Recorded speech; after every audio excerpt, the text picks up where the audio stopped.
और supreme court में अभी भी कह रहे हैं ये हमने सही काम किया है, जबकि 95% से ज्यादा पैसा भारतीय जनता पार्टी को मिल रहा है, बाकी पार्टियों को कोई पैसा। इस दिवाली तनिष्क लाए हैं अलेख्या, मीनाकारी और प्रोही कारीगरी का जादू। आज ही आइए और घर ले जाइए हमारा नया दिवाली कलेक्शन। गोल्ड ज्वेलरी की मेकिंग और डायमंड ज्वेलरी की वैल्यू पर अप टू 20% ऑफ के लिए visit Tanishq jewellers, India motor circle, Ajmer. शर्तें लागू। देखिए, इलेक्ट्रल बॉन्ड जो है वो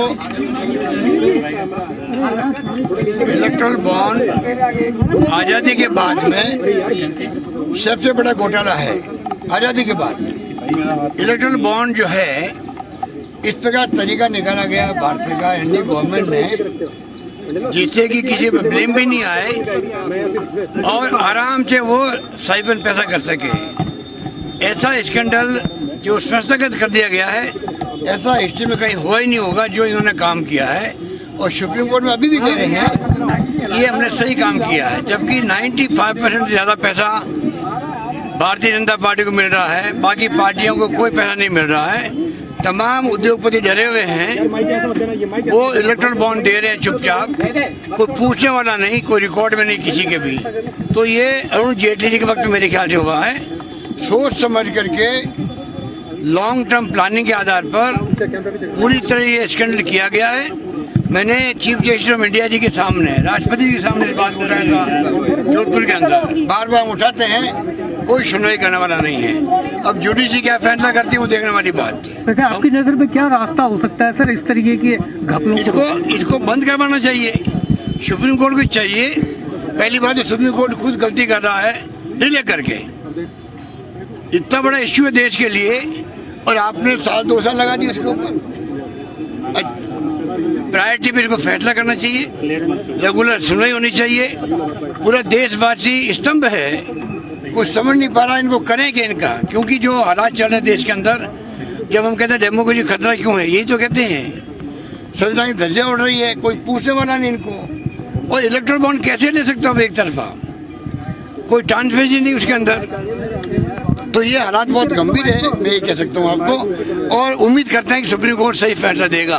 सर आप कह रहे हैं कि जो कॉम्प्रोमाइज हो रहा है, मतलब जो कॉन्स्टिट्यूशनल अथॉरिटीज है कॉम्प्रोमाइज, अब हम देख रहे हैं कि गुजरात का चुनाव का उन्होंने ऐलान नहीं किया है और हिमाचल प्रदेश का कर दिया। ये भी आप समझ लीजिए, काउंटिंग एक साथ होने। इलेक्शन कमीशन ऑफ इंडिया को चाहिए, उनकी क्रेडिबिलिटी पर धक्का लग रहा है जिस रूप में उन्होंने खाली हिमाचल का चुनाव डिक्लेयर किया है।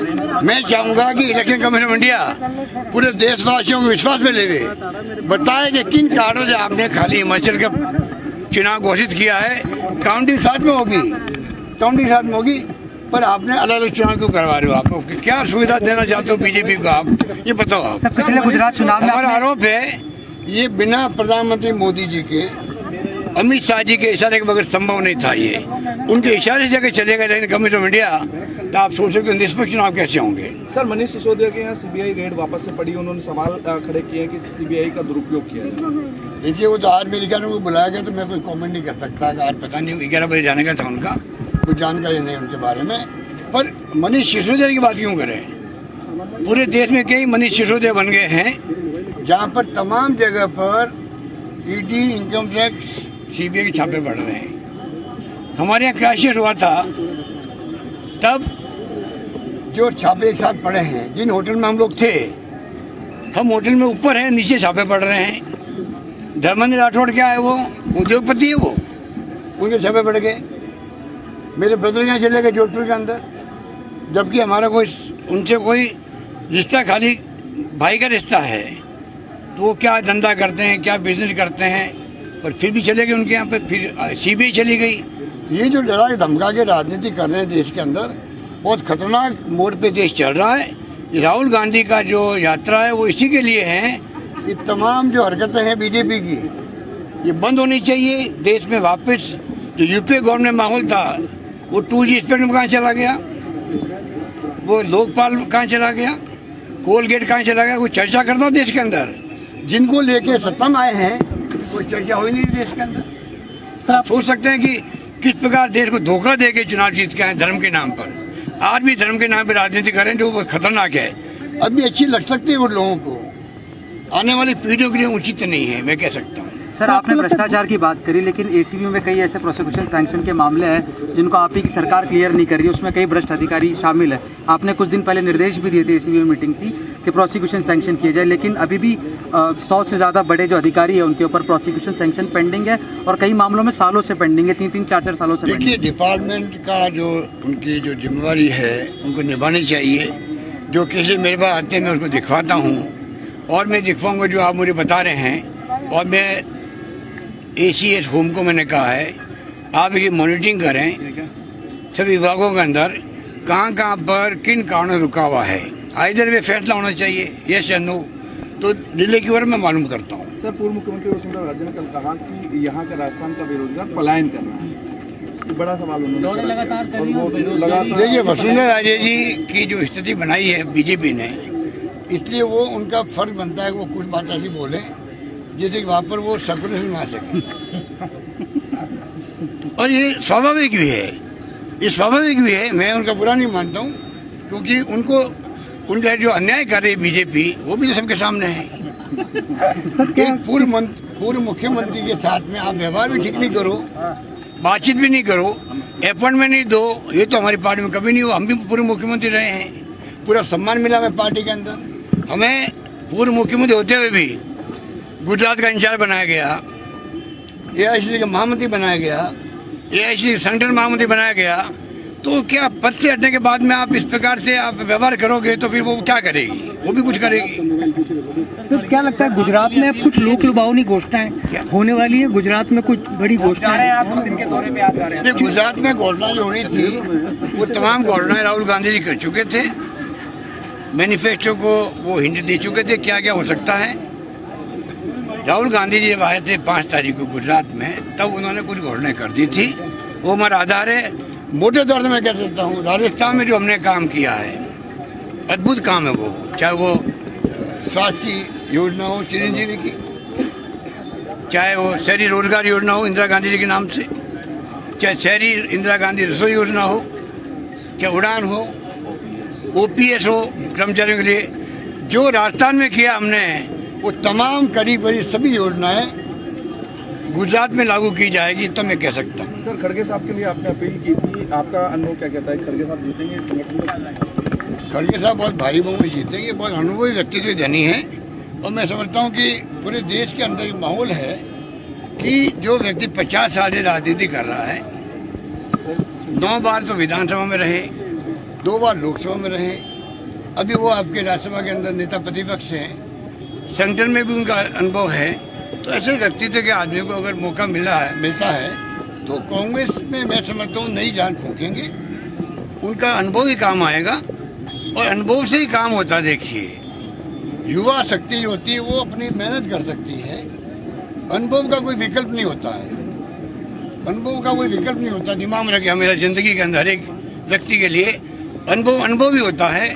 अनुभव से ही, चाहे गाँव हो, चाहे कस्बा हो, चाहे जिला प्रदेश या देश हो, अनुभव का कोई विकल्प नहीं है, उसी के आधार पर उनका लाभ हम सबको मिलेगा। सर नाराज एक वर्ग आपकी पार्टी का भी है, अभी भी नाराज है क्या पार्टी में ऑल इज वेल? सर आपने बीजेपी पे आरोप लगाया कि वसुंधरा जी के साथ अच्छा व्यवहार है, वही आरोप आपकी पार्टी पे भी लगते हैं सर? किसके ऊपर लगता है? आपकी पार्टी पे एक युवा वर्ग जो है पार्टी का, वो अभी नाराज है।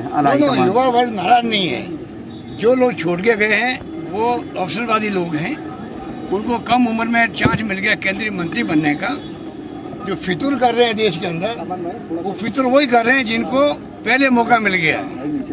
जब मौका मिलना चाहिए था झगड़े होने के बाद में, उसकी बजाय वो पहले मौका उनको मिल गया, इसलिए वो फितूर कर रहे हैं और पार्टी छोड़ के जा रहे हैं। चाहे वो सिंधिया जी हो, चाहे वो जितेंद्र प्रसाद जी हो,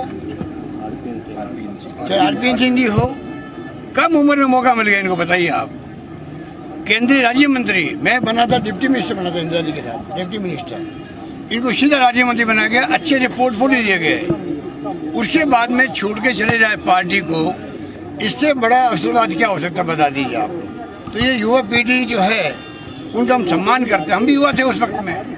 आज जो देश भर के अंदर जो हमारे समय में मुख्यमंत्री रहे हैं देश के अंदर, AICC महामंत्री रहे हैं, केंद्रीय मंत्री रहे हैं, PC अध्यक्ष रहे, वो तमाम मेरे जमाने के अंदर 80 में तमाम वो लोग हैं जो कि 28, 29, 30 साल के 32 साल के थे, उनको आज 40 साल से ये तमाम पोस्टों पे पद मिल रहे हैं, मौके मिल रहे हैं। ये गांधी परिवार ने दिया था, उन्होंने विश्वास किया हम पे। कांग्रेस ने दिया था क्योंकि कांग्रेस विचारधारा के लिए हम लोग प्रतिबद्ध हैं। अवसर मिला हम लोगों को, क्या आज इनको मौका मिल गया? पहली बार जीते थे मौका मिल गया कई लोगों को, कई लोग दूसरी बार जीते मौका मिल गया, तो क्या इनको सब्र नहीं करना चाहिए था? सब्र करते धीरे धीरे। पार्टी के अच्छे दिन भी थे, बुरे दिन भी आए हैं। बुरे दिन में हमने काम किया था। जब इंदिरा गांधी चुनाव हार गई थी तब हमने जो काम किया था, पूरे देश की लीडरशिप जो आज है, जो मैं बार बार कहता हूँ वो युवा थे उस वक्त, वो तमाम लोग वो हैं जो 70 80 तक। जब इंदिरा जी खुद चुनाव हार गई, सरकार चली गई, हम साफ हो गए उत्तर भारत के अंदर, तब उस वक्त में जिन्होंने काम किया, सड़कों पर, जेलों में गए हों, लाठें खाई हो, सब कुछ किया हो, वही लोगों ने 40 साल से इस पे कांग्रेस के अंदर जिम्मेवारी लेने वाले लोग हैं आज। ये इनको सब्र करना चाहिए नौजवानों को। कभी मौका, अच्छे दिन आएंगे, इनके दिन भी अच्छे आएंगे, कोई रोक नहीं सकता।